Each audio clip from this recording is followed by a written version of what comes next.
இந்த வீடியோவில் நம்ம என்ன பார்க்க போறோம்னா தனுசு ராசிக்காரர்களுக்கு ஜூன் 2024 எத்தகைய ஒரு பலாபலனை கொடுக்கக்கூடிய ஒரு மாதமாக அமைய போகிறது என்று பார்க்க போறோம்.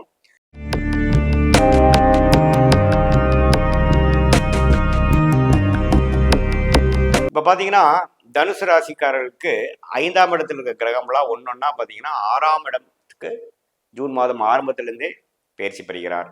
குறிப்பா பாத்தீங்கன்னா புதன் ஜூன் 1லையும் செவ்வாய் பார்த்தீங்கன்னா 4ஆம் இடத்துல இருக்கிறவர் 5ஆம் இடத்துக்கு வராரு. அப்புறம் பார்த்தீங்கன்னா ஆல்ரெடி சுக்கிரன் வந்து 6ஆம் இடத்துல ஆட்சி பலத்தோட ஜூன் 13ஆம் தேதி வரைக்கும் இருக்கிறார். ஸோ இது என்னன்னா 6ஆம் இடத்துல வந்து ஒரு 4-5 கிரகம் இருக்கார். ஆல்ரெடி குரு அங்கேயே இருக்கார். குரு, சுக்கிரன், புதன், சூரியன் எல்லாமே பார்த்தீங்கன்னா 6ஆம் இடத்துல இருக்கிறது பார்த்தீங்கன்னா 6ஆம் இடத்துல இருந்து 12ஆம் இடம் என்று சொல்லப்படுகிற விரயஸ்தானம், வெளி மாநிலம் வெளிநாடு போகக்கூடிய ஸ்தானம், அதர் பீப்புள்ஸ் மணி கிடைக்கக்கூடிய ஸ்தானம், இன்வெஸ்ட்மெண்ட் பண்ணக்கூடிய ஸ்தானம் அப்படிங்கிறத அதிகமான பலப்படுத்திக்கிறது என்று நம்ம புரிந்து கொள்ள வேண்டும். ஸோ தொழிலதிபர்கள், இம்போர்ட் எக்ஸ்போர்ட் பிஸ்னஸில் இருக்கிறவங்க, வெளிநாடு தொடர்பு உள்ளவங்க, வெளிநாட்டில் இருக்கிறவங்க, வெளிநாடு போகணும்னு நினைக்கிறவங்களுக்குலாம் ஒரு அருமையான காலமாக இருக்கிறது. குறிப்பாக ஃபர்ஸ்ட் ஆஃப் ஜூன் 2014, அதாவது 15 ஜூனுக்குள்ளே பார்த்தீங்கன்னா திடீர்னு விசா கிடைக்கிறது, திடீர்னு ஒரு ப்ராப்பர்ட்டி பார்த்துட்டு இருக்கீங்க வாங்கலான்ட்டு, வாங்க முடியாமல் ஒரு 5-6 மாசமா போயிட்டு இருக்கு, திடீர்னு பார்த்தீங்கன்னா ஒரு ப்ராப்பர்ட்டி முடிவு பண்ணி வாங்கக்கூடிய அமைப்பு இருக்கு. சுப செலவுகளாக செய்வது, சுப முதலீடுகளாக செய்வது சால சிறந்ததுங்க. ஆனால் எப்படி இருந்தாலும் கொஞ்சம் செலவுகளும் சில டிராவலிங்களும் விஷயங்கள் காட்டுது. அது வந்து உங்களுடைய ஃபேமிலி, உங்களுடைய நிலைமையை அதிக நெக்ஸ்ட் லெவல் கொண்டு போகக்கூடிய விஷயத்துக்காகவும், ஒரு ஆரோக்கியமான விஷயத்துக்காகவும், ஒரு ப்ரொடக்டிவான விஷயத்துக்காகவும் செஞ்சுக்கிறது அருமையான விஷயம். ஸோ சுப செலவுகள் விரயங்கள் பண்ணிக்கலாம். வீண் விரயங்களாக இல்லாமல் சுப செலவுகளாக சுப விரயங்களாக பண்ணிக்கிறது சால சிறந்தது. அதே சமயத்தில் ஒரு இடம் விட்டு ஒரு இடம் மாறணும், ஜாப் மாறணும்னு நினைக்கிறவங்க, ஒரு நம்ம ஆக்சுவலாக ஃபேமிலி வந்து சென்னையில் இருக்காங்க, தமிழ்நாட்டில் இருக்காங்க, நான் பெங்களூரில் இருக்கேன், ஒருத்தரையும் போயிட்டு வந்துட்டு இருக்கோம் அப்படிங்கிறவங்களுக்குலாம் பார்த்தீங்கன்னா ஒரே இடத்துல மாறக்கூடியது, வேற மாநிலம் போய் வந்து ஒரே இடத்துல வாழக்கூடியது, இடம் மாற்றத்தை கொடுக்கக்கூடியது, அது மாதிரி ஒரு விஷயங்கள்லாம் வந்து நல்ல ஒரு பாசிட்டிவான விஷயங்கள் உண்டு. விசா விஷயத்தில் அஃபெக்ட் ஆகிருக்கவங்களுக்கு கிடைக்கும். வெளிநாட்டில் போய் படிக்கணும், நம்ம வந்து யூஜியாக இருக்கட்டும் பிஜியாக இருக்கட்டும், நம்ம வந்து வெளிநாட்டில் போய் படிக்கலாங்கிறவங்களுக்கு வந்து விசா எதிர்பார்த்துட்டு இருக்கிறவங்க, அப்ளிகேஷன் போட்டிருக்கிறவங்க, அந்த கவுன்சிலேட் இன்டர்வியூக்கு வெயிட் பண்ணிட்டு இருக்கிறவங்களுக்குலாம் நல்லா பாசிட்டிவான விஷயங்கள் நடக்கக்கூடிய அமைப்புகள் வந்து மாணவ செல்வங்களுக்கு கண்டிப்பாக வந்து தனுசு ராசிக்காரருக்கு உண்டு. ஸோ இத்தகைய ஒரு ஜூன் 2024 பார்த்தீங்கன்னா உங்களுடைய ராஜயோகாதிபதி ஆகிய செவ்வாய் 5ஆம் இடத்துல ஆட்சி பலத்தோடு இருக்கிறார். ஸோ அது ஒரு ரொம்ப பாசிட்டிவான விஷயம். ஆனால் ராஜயோகாதிபதி வந்து 5ஆம் இடம்ங்கிற பாகிஸ்தானத்திலே இருக்கிறது வந்து நல்ல ஒரு ஆட்சி பலத்தோடு இருக்கிறது நல்லது. ஆனால் சனியின் 3ஆம் பார்வையும் பெறுவதனால கொஞ்சம் டென்ஷனாகவும் ஸ்ட்ரெஸ்ஸாகவும் ஆனதுக்கு அப்புறம் தான் பலன் வரும். அதை நீங்கள் பார்த்துக்கணும். 4ஆம் இடத்துல வந்து ராகு இருக்கார், 10ஆம் இடத்துல கேது இருக்கார். ஸோ வேலை தொழில் விஷயத்தில் கொஞ்சம் ஆக்டிவிட்டிஸ் இருந்துகிட்டே தான் இருக்கும். சில சேசிங் இருக்கும், ஒரு விஷயத்தை பெறுவீங்க, அதுக்கப்புறம் அடுத்த விஷயத்துக்கு போகலான்னு ட்ரை பண்ணுவீங்க, அதே மாதிரி விஷயம் இருக்கும். குழந்தைகள் விஷயமா 5ஆம் பாவம் வந்து செவ்வாய் இருந்து சனி பார்வை இருந்தாலும் குழந்தைகள் விஷயத்துக்கு அக்கறை கொடுக்குற விஷயமாகவும், அவங்களுடைய ஸ்கூல் காலேஜ் அட்மிஷன் விஷயத்துக்காக நீங்கள் அலையிற விஷயமாகவும் தனுசு ராசிக்காரர்களுக்கு அதிகமாக நீங்கள் பார்க்கலாம்.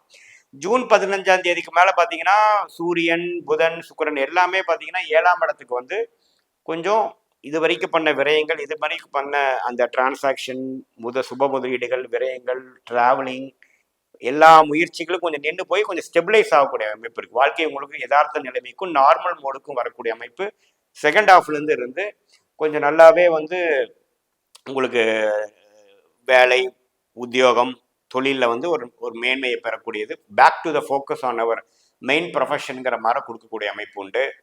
பார்ட்னர்ஷிப் எதிர்பார்க்குறவங்க நல்ல பார்ட்னர்ஷிப், அக்ரிமெண்ட், கான்ட்ராக்ட்லாம் போடக்கூடிய அமைப்புகள் உண்டு, நல்லாவே இருக்குங்க.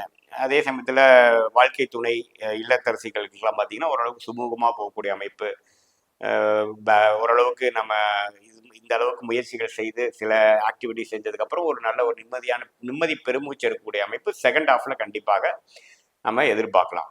ஸோ பொதுவாகவே பார்த்தீங்கன்னா குரு 6ஆம் இடத்துல இருக்கிறார், 6ஆம் இடம் வலுப்பெறுகிறது. அப்படிங்கிறப்ப பார்த்தீங்கன்னா உங்களுக்கு இது மாதிரி ஒரு விஷயங்கள் இருக்குது. ஹெல்த்தும் பார்த்துக்கணும். முதியோர்கள் எப்படி இருக்குன்னா 6ஆம் இடம் கொஞ்சம் வலுக்கிறனால கொஞ்சம் டயபெட்டிஸில் இருக்கிறவங்க, தைராய்டு இஷ்யூவில் இருக்கிறவங்க, கொலஸ்ட்ரால் சுகர் இஷ்யூஸில் இருக்கிறாங்க, சில ஹார்மோன் கோளாறுகள் இருக்கிறவங்க, நர்வ்ஸ் சம்மந்தப்பட்ட டிசீஸில் இருக்கிறவங்க, இது மாதிரி கொஞ்சம் ட்ரீட்மெண்ட் எடுத்துகிட்டு இருக்கோம், நம்ம வந்து மெடிசன் சாப்பிட்டுட்டு இருக்கோங்கிறவங்களுக்குலாம் கொஞ்சம் டிசீஸ் கொஞ்சம் நம்ம அவுட் ஆஃப் கண்ட்ரோல் போகிறதுக்கு வாய்ப்பு இருக்குது.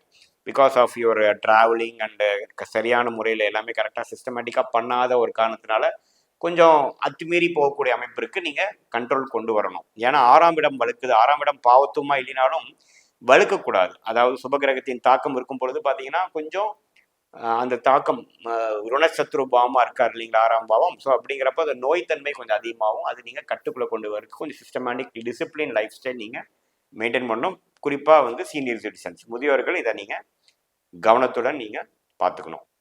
மற்றபடி பார்த்தீங்கன்னா தனுசு ராசிக்காரர்களுக்கு ஒரு நல்ல ஒரு மாற்றம் நிறைந்த ஒரு மாதமாக, ஒரு டிரான்சிஷனரி மாதமாக, தொழில் அதிபர்களுக்கு ஒரு முதலீடு அடுத்த லெவல் போகக்கூடிய ஒரு ஒரு முயற்சி எடுக்கக்கூடிய ஒரு மாதமாகவும், வேலையில் இருக்கிறவங்களுக்கு ஒரு வேலையிலேருந்து இன்னொரு வேலைக்கு போகக்கூடிய அமைப்பு அல்லது கொஞ்சம் வெளிநாடு போகக்கூடிய அமைப்பு அது மாதிரி விஷயங்களாகவும், ஸ்டூடெண்ட்ஸ் மாணவ செல்வங்களுக்கும் பார்த்தீங்கன்னா ஒரு இதுலேருந்து அடுத்த ஸ்கூலுக்கு மாறக்கூடியது, ஒரு வெளிநாடு போகிறது, ஒரு காலேஜ்லேருந்து இன்னொரு காலேஜ் மாறக்கூடியது, யூஜிலேருந்து பிஜிக்கு போகக்கூடியது, ஒரு இடம் விட்டு இடம் மாறுறது, அது மாதிரி விஷயங்கள்லாம் அதிகமாக தென்படக்கூடிய ஒரு ஆக்டிவிட்டி ஃபீல்டு மந்தாக ஜூன் 2024 தனுசு ராசிக்காரர்களுக்கு கண்டிப்பாக உண்டு.